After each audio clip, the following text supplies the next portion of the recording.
Bonjour à tous et aujourd'hui je vais vous parler de l'Aston Martin Virage. Alors notre histoire commence au milieu des années 80 et à ce moment-là la situation d'Aston Martin devient vraiment compliquée.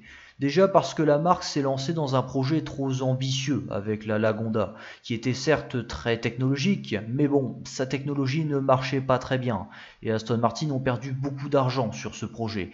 Mais d'un autre côté, heureusement que la Lagonda est là, car elle permet de soutenir la marque, qui ne peut plus compter sur l'AMV8, dont les ventes deviennent vraiment anecdotiques. En effet, l'auto est trop vieille et en plus c'est une rallonge d'un autre modèle plus ancien, la DBS qui date de la fin des années 60. À ce moment-là, le directeur d'Aston Martin, c'était Victor Gauntlet, et ce dernier décidera de lancer un nouveau projet de remplacement. Mais étant donné qu'il y a très peu de budget, Aston Martin ne peuvent pas réaliser un modèle en partant de zéro. Ce sera la base technique de la Lagonda qui sera utilisée, car c'est la voiture la plus récente de la marque, et elle n'a pas été non plus beaucoup produite en série, seulement 645 exemplaires, donc ça permettait également de rentabiliser la base technique. Et afin de tester le châssis, Aston Martin réalisera une Lagonda coupée qui servira de voiture de test pour concevoir le nouveau modèle de la marque. Aston Martin ne se contentera pas juste de copier bêtement la base technique de la Lagonda, il y aura quand même de l'amélioration. Le châssis est retravaillé sur ordinateur par l'Institut technologique de Cranfield. Il est également légèrement raccourci par rapport à une Lagonda classique. Cependant, certains éléments sont recyclés. Par exemple, la suspension arrière est à tube de Dion. C'était déjà une technologie utilisée par les précédents modèles. Bref, tout ça pour dire qu'il s'agit d'un mélange de neuf et de vieux pour la partie technique. Pour ce qui est du moteur, rien ne change. Il s'agit toujours du vieux V8 Aston Martin qu'on retrouvait sur la Lagonda et la MV8. Mais la puissance a quand même été augmentée et c'est Reeve Callaway qui se chargera de ce travail. Il s'agit donc d'un V8 5340 cm3 de 330 chevaux pour 249 km/h en vitesse de pointe. Le 0 à 100 est abattu en 6 secondes. Ce moteur dispose également d'une injection électronique Weber. Malheureusement, les finances de la marque sont trop mauvaises et Victor Gauntlet finira donc par accepter la proposition de rachat de Ford. Victor Gauntlet garde sa place, mais c'est Ford qui est le propriétaire de la marque. Bon, après, d'un autre côté, ça ne change rien pour Gauntlet qui ne possédait plus la marque Aston Martin directement depuis un certain nombre d'années, puisque c'était une riche famille grecque qui contrôlait la société depuis un certain temps. Mais bref, tout ça pour dire que le projet de remplacement peut continuer en toute tranquillité. Le design de cette nouvelle Aston Martin sera donc confié à deux designers indépendants, John Efferman et Ken Greenley. Et il faut bien l'avouer qu'ils ont fait un sacré boulot, car ils ont réussi à créer une voiture moderne à partir d'une base technique assez vieille. Finalement, le premier prototype sera prêt pour le salon de Birmingham en 1988. Et oui, ça a été très rapide. Et en même temps, pour Aston Martin, il fallait sortir ce nouveau modèle le plus rapidement possible. L'auto sera donc nommée Aston Martin Virage et elle entrera en production à partir de l'année d'après, c'est-à-dire à partir de 1989.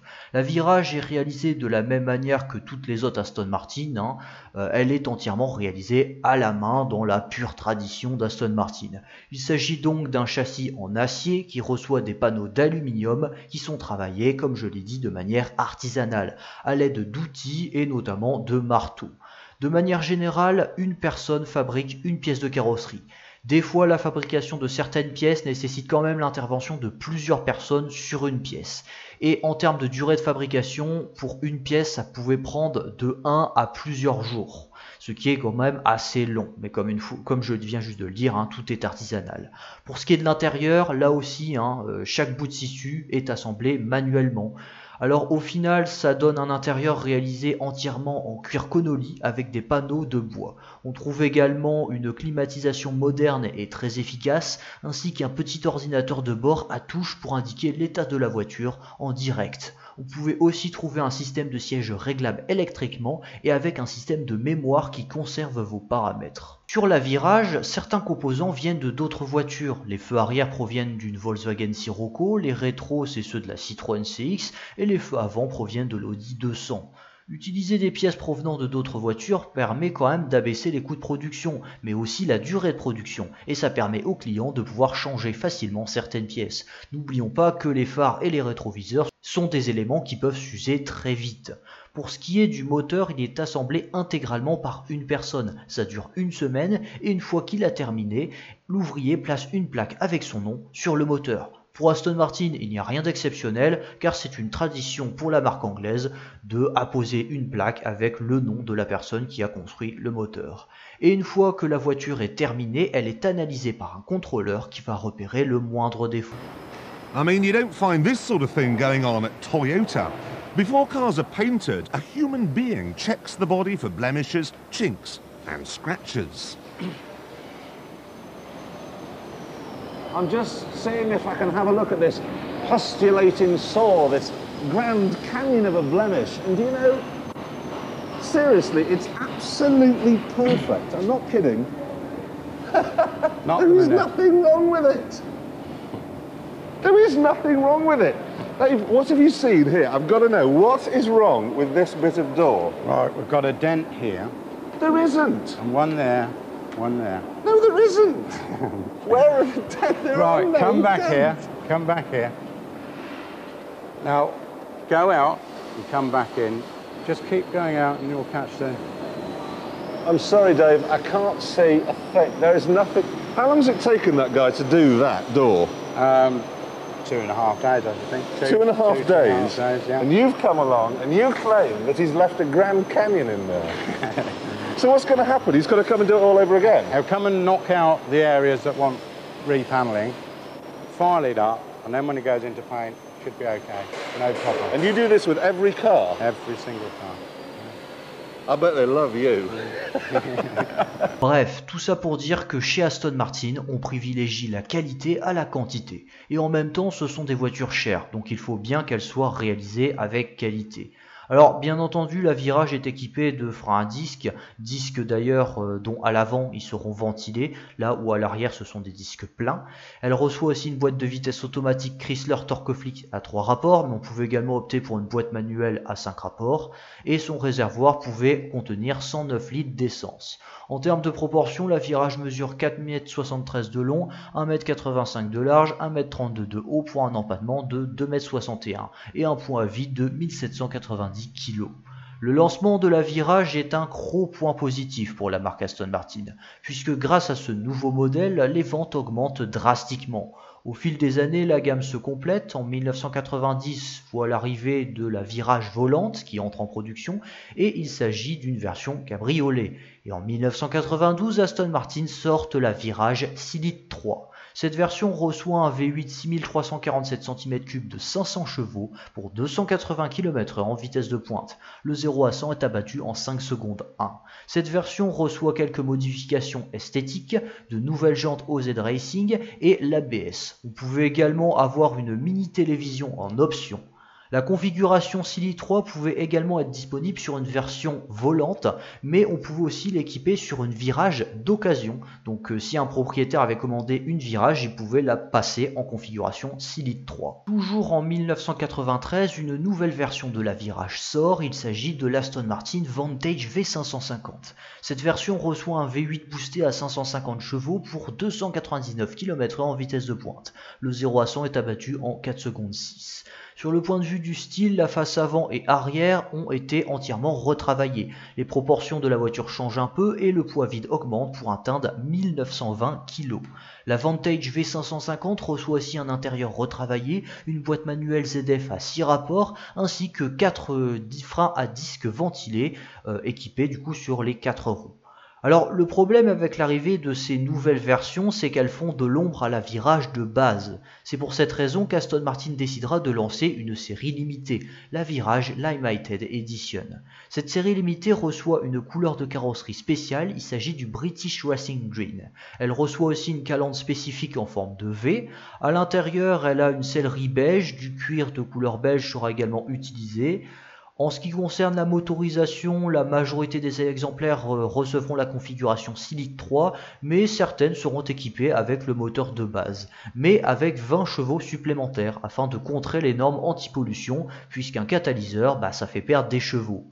En 1994, toutes les Virages reçoivent un nouveau volant, avec des boutons sur le volant permettant de régler la radio à distance. En 1995, Aston Martin lance une version spéciale pour la Virage volante, il s'agit de la Diamond Jubilee. Cette version a été lancée afin de fêter le 60e anniversaire du club Aston Martin. Elle reçoit donc une teinte de carrosserie grise, un intérieur en cuir connolly noir et une calandre spécifique. L'auto sera même livrée avec des pierres précieuses. Il s'agit d'une voiture unique. En même temps, l'auto était bien trop coûteuse pour être produite en série. L'Aston Martin Virage aura eu le droit à pas mal de versions dérivées, et on va commencer par les versions non officielles. Alors tout d'abord, il y a la société Ross qui a réalisé plusieurs breaks sur la base de la Virage. Il s'agit de breaks de porte. Toujours dans les dérivés, on trouve également cette Virage qui a été allégée d'environ 250 kg, ce qui lui permettait de gagner un peu plus en performance. Cette version aura également le droit à un intérieur en Alcantara. Si au départ l'idée était de produire cette version allégée en série, finalement ce sera annulé, car ces modifications coûtaient trop cher pour être produites en série de manière rentable. En ce qui concerne les préparations moteurs, il y a l'Aston Martin Virage réalisé par Lynx, qui reçoit un V8 720 chevaux de 7 litres de cylindrée.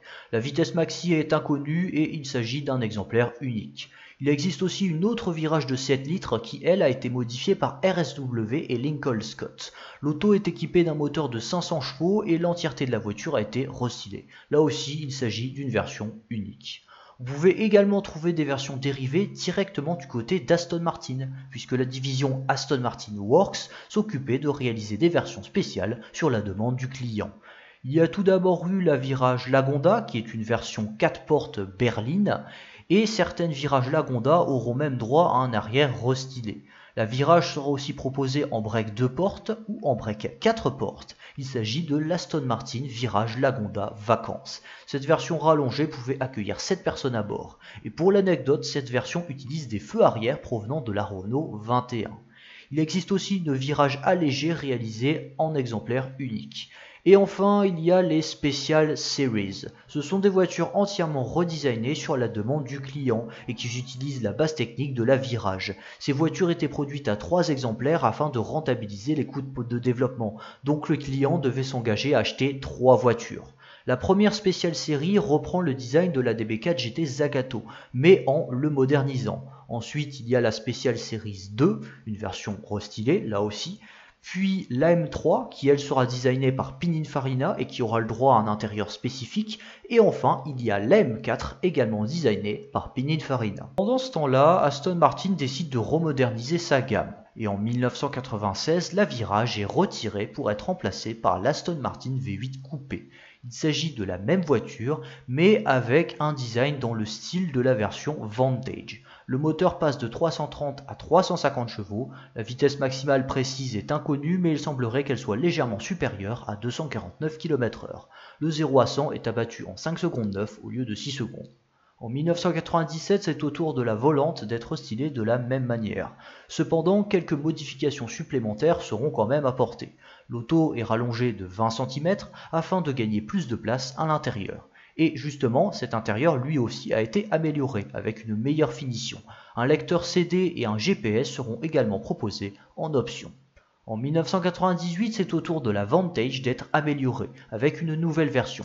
Il s'agit de la Vantage V600 qui recevra un V8 de 600 chevaux pour un peu plus de 300 km/h en vitesse de pointe. Le 0 à 100 est abattu en 4 secondes 6. Le freinage et les suspensions seront donc revus en conséquence et les jantes sont spécifiques à cette version. Il s'agit de jantes en magnésium qui sont bien plus légères par rapport à des jantes classiques. À l'intérieur, rien ne change mis à part le volant qui reçoit un cerclage en bois.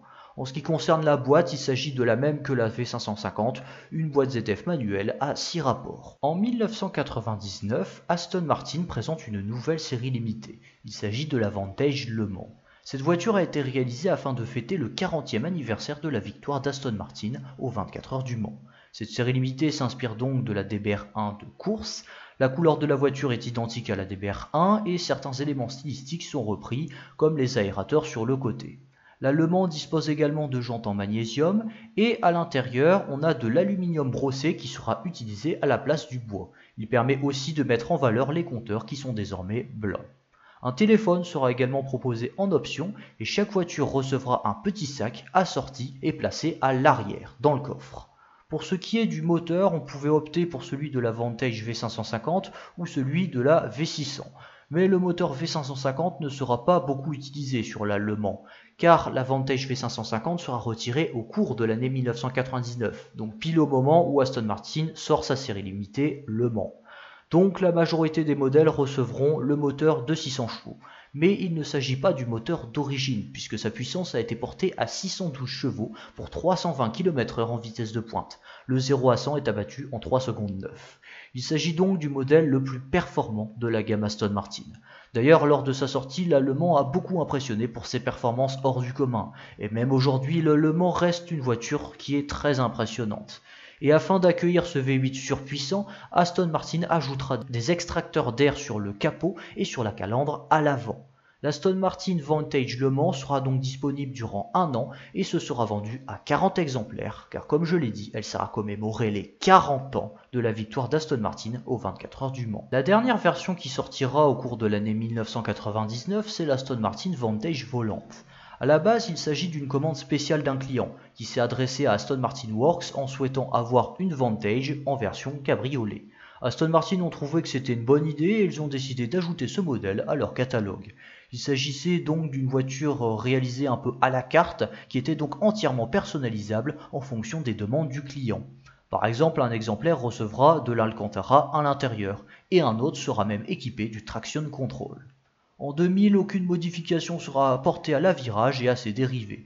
Et de toute manière, c'est un peu la fin pour la Virage. Il faut dire que l'Aston Martin DB7 se vend beaucoup mieux que la Virage, et puis Aston Martin ont déjà d'autres projets en tête, et la Virage arrivait déjà à sa 11e année de production.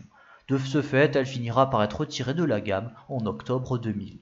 Ce qui marque également la fin du V8 Aston Martin, qui aura quand même été utilisé de 1969 à 2000 sans aucune interruption. Pour ce qui est de la Virage, elle se sera vendue en tout et pour tout à 1081 exemplaires. Alors à première vue, ça ne paraît pas beaucoup, surtout lorsqu'on compare au chiffre de production de la DB7, qui s'est quand même vendue 7 fois plus que la Virage. Mais bon, les deux voitures ne sont pas comparables, elles n'ont pas le même prix, elles ne sont pas produites dans la même usine et pas à la même vitesse. La Virage est produite à la main, dans la plus grande tradition d'Aston Martin, tandis que la DB7 est produite de manière industrielle. Malgré tout, la Virage a eu un rôle important. Elle a réussi à relancer les ventes d'Aston Martin qui étaient au plus bas à la fin des années 80. Et par la suite, c'est la Aston Martin DB7 qui prendra le relais avec le succès qu'on connaît et des ventes records. De son côté, la Virage était un énorme monstre avec des performances exceptionnelles et un design à couper le souffle, ce qui en fait certainement l'une des meilleures Aston Martin de tous les temps. Si vous souhaitez acheter une Virage, sachez que le V8 est fiable, mais à condition de bien l'entretenir, et il s'agit d'un entretien coûteux qui ne pourra qu'être confié à un garage Aston Martin. Donc lors de votre achat, vérifiez que l'entretien soit bien à jour. Certains points sont à surveiller, la pompe à eau peut connaître des problèmes, il peut y avoir des fuites d'huile, ce qui peut cacher un problème beaucoup plus gros et donc beaucoup plus coûteux à réparer. Du côté de la boîte de vitesse en revanche, rien à signaler, c'est une boîte de vitesse solide. En parlant du V8, il faut quand même pas non plus oublier que ce moteur consomme quand même pas mal d'essence, entre 20 et 30 litres au 100. Mais en même temps, la Virage est une sportive et les versions Vantage ont des performances dignes d'une supercar. De ce fait, la Virage ne sera pas très simple à conduire à haute vitesse, surtout sous la pluie où la tenue de route est moins bonne. L'autre point faible de la voiture, c'est son poids conséquent. La Virage est donc pas une voiture très souple et elle est plutôt taillée pour la ligne droite. Il faut faire aussi attention à la rouille qui peut survenir sur le châssis. Il s'agit d'une rouille invisible car les panneaux d'aluminium ne rouillent pas, mais l'acier qui est en dessous peut rouiller. Alors souvent la rouille arrive à l'endroit où il y a les portières, à l'ouverture des portières, parce que c'est l'endroit où il peut avoir de l'acier et s'il y a de l'humidité qui se met là, bah ça rouille. Alors sur les Vantage, il faut aussi faire attention que le petit béquet à l'avant ne se décolle pas, car pour le remettre à sa place c'est compliqué et ça coûte cher. Alors comme je l'ai dit, la Virage est lourde, ce qui implique aussi une usure des pièces mécaniques plus rapide. Donc les pneus, les freins, les amortisseurs et les suspensions n'auront pas une très longue durée de vie. Les pièces détachées sont introuvables, à l'exception de certaines pièces provenant de d'autres voitures de grande série. Cependant, si la Virage était équipée de pas mal de pièces provenant de grande série, c'est beaucoup moins le cas pour les autres dérivés, comme la Vantage par exemple. Et en ce qui concerne le système électrique, logiquement il fonctionne, mais il faut quand même vérifier que tout marche bien. En termes de prix, ça dépendra de quelle version vous allez choisir. Une Aston Martin Virage de base a une cote qui varie entre 70 000 et 120 000 euros. Pour une Virage 6 litres 3, les prix varient entre 123 000 et 150 000 euros. Une Virage volante se trouve à partir de 86 500 euros, et cela peut monter jusqu'à 160 000. En ce qui concerne la Vantage, en version V550, ça commence à 330 000 et cela peut monter jusqu'à 350 000. Pour ce qui est de la Vantage V600, malheureusement, je n'ai pas trouvé de prix pour cette voiture. Mais je sais qu'en version V600 Le Mans, elle coûte 550 000 euros. En ce qui concerne les autres versions plus rares, je n'aurai pas de prix à vous donner, à l'exception du break vacances qui s'est vendu pour 149 500 euros il y a 2 ans. Merci d'avoir vu la vidéo dans son intégralité. Alors bon, comme d'habitude, je vous invite à mettre un like, à vous abonner, à mettre un commentaire. Et je vous invite surtout à voir d'autres vidéos sur la marque Aston Martin si vous ne les avez pas déjà vues. Alors j'en ai fait pas mal, vous trouverez une vidéo où je parle de la DB4, DB5, DB6. Celle aussi où je parle de la DBS AMV8 et enfin la vidéo de l'année dernière où je parlais de l'Aston Martin Lagonda. Donc n'hésitez pas à voir ces vidéos et sur ce on se revoit dans quelques temps. Bye!